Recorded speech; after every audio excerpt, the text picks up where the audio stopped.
नमस्कार, SBT news में आपका स्वागत है। पेश है 7 जनवरी रविवार दोपहर 3:15 बजे राजस्थान की बड़ी खबरें।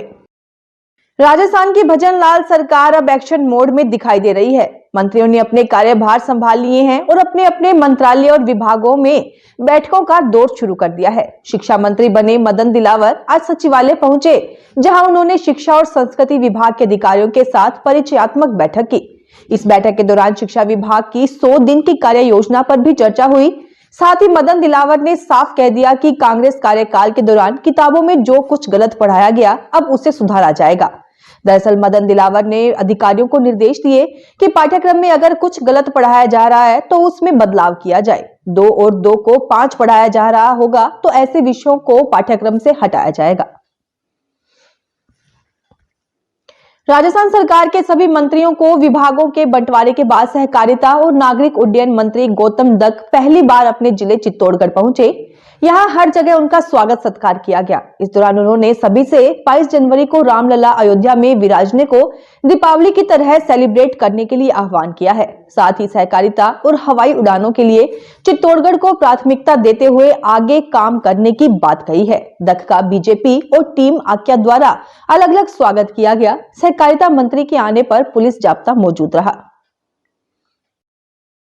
अमेरिका में अलास्का एयरलाइंस की बोइंग 737-9 मैक्स फ्लाइट के साथ शनिवार को बड़ा हादसा होते होते रह गया। पोर्टलैंड से कैलिफोर्निया के अंटारियो जा रहा प्लेन टेक ऑफ के बाद जब 16.32 हजार फीट की ऊंचाई पर पहुंचा तो विमान का दरवाजा टूटकर हवा में उड़ गया। यह प्लेन की इमरजेंसी एग्जिट डोर था। दरवाजा उखड़ने से बगल की सीट पर बैठे बच्चे की शर्ट फट गई। वहीं कुछ पैसेंजर के फोन भी हवा में उड़ गए। हालांकि बच्चे की मां ने उसे प्लेन से बाहर गिरने से बचा लिया। इसके बाद विमान की इमरजेंसी लैंडिंग कराई गई। एयरलाइंस ने इस घटना के बाद बोइंग 737-9 के सभी विमानों की उड़ान पर रोक लगा दी है। अयोध्या में राम जन्मभूमि पर मंदिर की प्राण प्रतिष्ठा की तैयारी जोर शोर से चल रही है। वहीं दूसरी ओर बस्ती निवासी प्रिंस तिवारी भगवान राम के आदर्शों एवं रामायण के संस्कारों को जन जन तक पहुंचाने के लिए भगवान राम के जीवन पर ऑनलाइन विद्यालय स्कूल ऑफ राम संचालित कर रहे हैं। विशेष बात यह है कि स्कूल में 1 माह का सर्टिफिकेट कोर्स तैयार किया है, जिसमें अयोध्या के पौराणिक, भौगोलिक, ऐतिहासिक एवं वैज्ञानिक महत्व को समझाया जाएगा। इसके साथ विद्यार्थियों को अयोध्या जन्मभूमि के इतिहास के बारे में भी पढ़ाया जाएगा। लोकसभा चुनाव से पहले सरकार खाद्य सुरक्षा से जुड़े परिवारों को बड़ी राहत दे सकती है। सरकार राष्ट्रीय खाद्य सुरक्षा मिशन का बंद पोर्टल खोल सकती है। चर्चा है कि सरकार लोकसभा चुनाव में अपने फायदे के लिए ये तरीका अपना सकती है। जनवरी माह के अंत तक पोर्टल खुलने की संभावना है। फूड डिपार्टमेंट से जुड़े एक अधिकारी से मिली जानकारी के अनुसार सरकार इस योजना पर काम कर रही है। हालांकि अभी गाइडलाइन नहीं आई है, लेकिन जल्द ही पोर्टल खुलने की संभावना है। आयुष्मान भारत प्रधानमंत्री जन आरोग्य योजना के तहत आयुष्मान कार्ड बनाने का टारगेट पूरा करने में स्वास्थ्य विभाग के पसीना छूट रहा है। 26 जनवरी तक बीकानेर जिले में 8,66,515 कार्ड बनने हैं, लेकिन अब तक आधे ही बन पाए हैं। दरअसल जिले में 2011 की जनगणना के अनुसार 8,66,515 कार्ड बनाने के लिए सरकार ने 26 जनवरी तक का समय तय किया था। इसकी जिम्मेदारी स्वास्थ्य विभाग को सौंपी गई है। इसकी मॉनिटरिंग रोज कलेक्टर कर रहे हैं। स्वास्थ्य विभाग ने मोबाइल ऐप से लाभार्थियों के कार्ड बनाने के लिए 300 सीएचओ और आशा सहयोगी को लगा रखा है। अब तक करीब 4.25 लाख कार्ड ही बन पाए हैं। गो पुनर्वास केंद्र हिंगोनिया और राजस्थान सरकार ने मिलकर विकास के क्षेत्र में गुरुवार को एक नई पहल की है। पुनर्वास केंद्र हिंगोनिया की संचालक संस्था श्री कृष्ण बलराम सेवा ट्रस्ट और ग्रामीण विकास एवं पंचायती राज विभाग भारत व राजस्थान सरकार के बीच विशेष अनुबंध किया गया है। यह अनुबंध ग्रामीण विकास और पंचायती राज विभाग मंत्री गिरिराज सिंह के साथ एक औपचारिक मुलाकात के दौरान किया गया।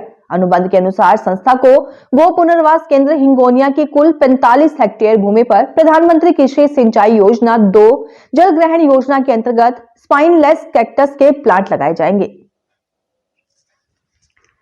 राजस्थान में इस साल पीआरएन की 95 कॉलोनियों को अब जल्द ही बीसलपुर का पानी मिलेगा। कॉलोनियों में पानी सप्लाई करने वाली टैंकियां बनकर तैयार हो चुकी हैं। इसकी टेस्टिंग चल रही है।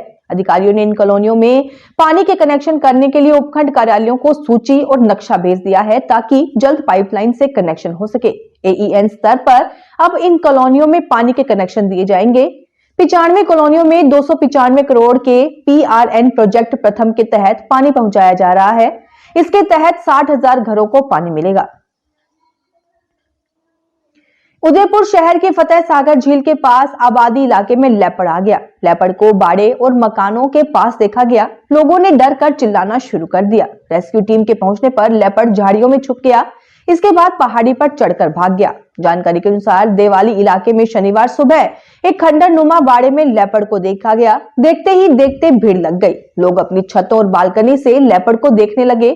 सूचना पर वन विभाग की टीम और रेस्क्यू टीम पहुंची। दिल्ली की राउज एवेन्यू कोर्ट ने शराब नीति केस में जेल में बंद समीर महिंद्रू को 2 हफ्ते की अंतरिम जमानत दे दी है। उन्होंने अपनी पत्नी की मेडिकल कंडीशन के आधार पर अंतरिम जमानत मांगी थी। ईडी ने दिल्ली शराब नीति केस में शराब व्यापारी समीर महिंद्रू को 28 सितंबर 2022 को गिरफ्तार किया था। इसी मामले में दिल्ली के पूर्व डिप्टी सीएम मनीष सिसोदिया को 26 जनवरी 2023 को गिरफ्तार किया गया था। सिसोदिया पर दिल्ली शराब नीति में भ्रष्टाचार और मनी लॉन्ड्रिंग का आरोप है।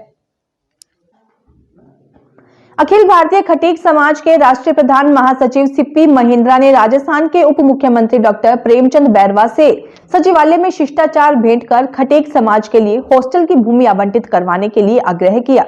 उप मुख्यमंत्री डॉक्टर प्रेमचंद बैरवा ने आश्वासन दिया कि वे मुख्यमंत्री भजनलाल शर्मा के लिए मिलकर आपके समाज के लिए भूमि आवंटन के लिए चर्चा कर सकारात्मक प्रयास करूंगा। उन्होंने विश्वास दिलवाया कि श्री दुर्बलनाथ विकास बोर्ड में समाज बंधुओं की शीघ्र नियुक्ति हेतु आग्रह किया। राजस्थान की नई सरकार में मंत्रियों के विभागों का बंटवारा होने के साथ ही जयपुर के लोगों की उम्मीदें बढ़ गई हैं। जयपुर से बने मंत्रियों को कई महत्वपूर्ण विभाग मिले हैं, जिनमें पर्यटन, कला, साहित्य, संस्कृति, युवा मामले, खेल और उद्योग जैसे जनता से जुड़े महकमे भी शामिल हैं। जयपुर शहर को पर्यटन नगरी के रूप में जाना जाता है। यहाँ आमेर, हवा महल, अल्बर्ट हॉल जैसे विश्व प्रसिद्ध स्मारक हैं और जयपुर जिले में ग्रामीण पर्यटन की अपार संभावनाएं भी हैं। यहाँ देश दुनिया से सालाना 2 करोड़ से ज्यादा पर्यटक आते हैं, लेकिन स्मारकों पर गंदगी, पार्किंग समस्या और लपके पर्यटकों के लिए परेशानी का सबब बनते हैं। अब पर्यटन स्थलों को पर्यटक फ्रेंडली बनाना, पर्यटक सहायता बल को मजबूत करने और जयपुर जिले के आसपास ग्रामीण पर्यटन को बढ़ावा देना भी जरूरी है। फिलहाल इस बुलेटिन में इतना ही। फिर हाजिर होंगे और बड़ी खबरों के साथ।